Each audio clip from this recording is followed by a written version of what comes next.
అన్నమాట. ముందెళ్ళిన వాళ్ళందరూ మళ్ళీ తిరిగి వస్తున్నారు. ఇప్పుడు మనం ఎగ్జిట్ చూసుకోవాలి. పదండి.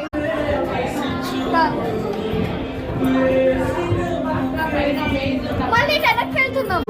ఎంట్రీ ఇది మళ్ళీ ఎంట్రీకి వచ్చాం.